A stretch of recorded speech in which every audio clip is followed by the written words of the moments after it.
C'est en effet le pouvoir d'un seul homme qui nomme ses appliqués à tous les endroits publics et décide de tout, d'une vie et hors vie. Et cette dictature souriante est taillée par la solution entre les médias et le pouvoir en place. Nous sommes en train de... La société des subterfuges. Regardez folle. Parole.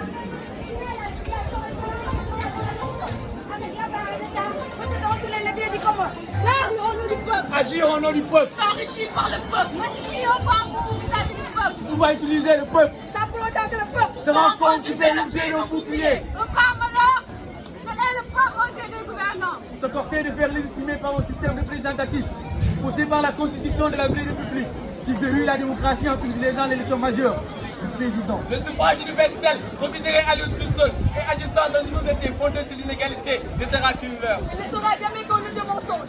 L'instrument le plus sûr pour consolider avec une apparence de justice et de l'éternelle domination. Des classes exploitent volonté précédente. La concentration et la succession du peuple souverain à une minorité qui est censée le représenter mais qui en fait Gouverner l'exploit. Tout cela validé par les hypocrites médias et professionnels de la parole bien pensante. Ce système unique est l'incontournable moyen trouvé par la bourgeoisie pour garantir sa place de classe dominante. Et nous ne laissons pas faire.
En emprisonnant des leaders politiques ou chefs de parti, pouvant leur porter préjudice.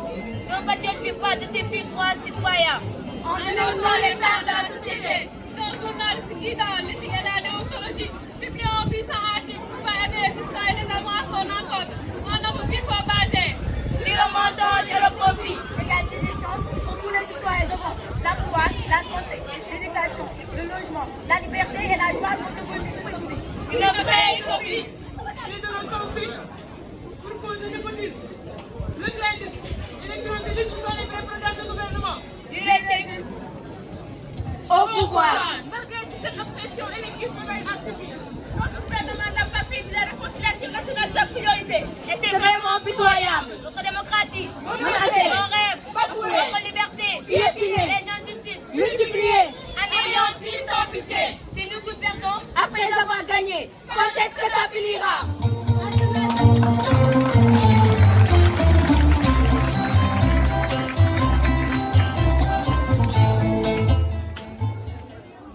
À cela s'ajoute le néocolonialisme.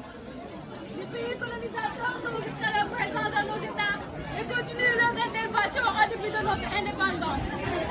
Nos dirigeants comme complices continuent toujours à contacter les dettes qui ont été imposées par biais du dictat du FMI. Et de la Banque mondiale. Financer des projets de développement. Les médias occidentaux passent leur longueur de journée sur les pillages quotidiens de l'Afrique. En nous collant les mauvaises étiquettes alors qu'ils pillent l'institution chez nous.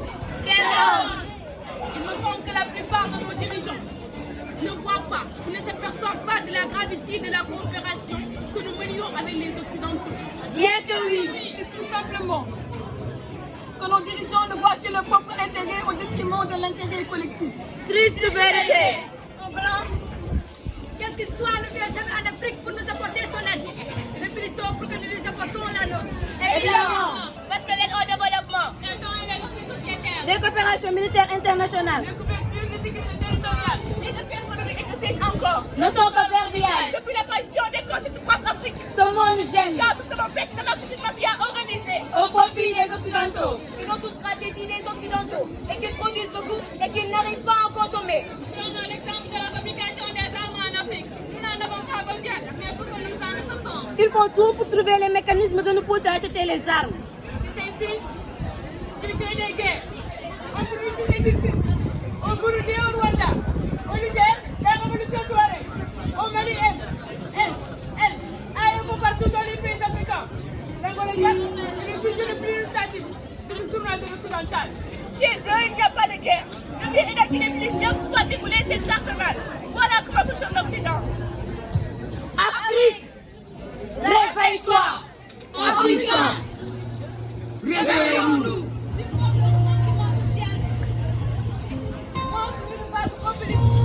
Tu comportes le régime autoritaire. Non. Contre les lions.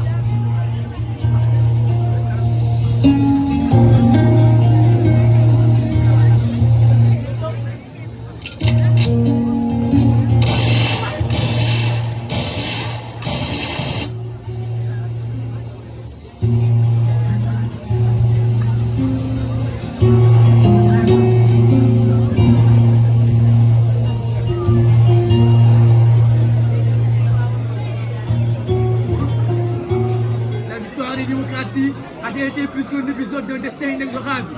Dans notre naïveté, nous considérons notre système de gouvernement tellement désirable que le monde entier allait s'y convertir. En cette période du XXIe siècle, nous sommes au moment de confirmer le caractère inéluctable de la dictocratie. Car le type de régime qui a le vent en poupe, ce n'est pas la démocratie, c'est la démocratie, voire la dictocratie ou même le justicialisme. Apprenons une idéal de justice. Abstrait, immédiat et total. Châtiment au fond et du crime. Justice pour le peuple, châtiment aux coupables. Justice pour le peuple, châtiment aux coupables. Et tout peut être élu. La promotion d'une république autoritaire et même méritocratique, fondée sur un État interventionniste et social, et gérée par une élite au service de l'intérêt général. Chez nous, nous devons pratiquer la démocratie à la base, l'expérimentation au milieu et la méritocratie au sommet. Que le peuple ne soit plus confirmé, que les dirigeants seront sélectionnés par une élite éclairée selon la philosophie confucienne. Pour leur capacité intellectuelle, leur sens social et leur vertu.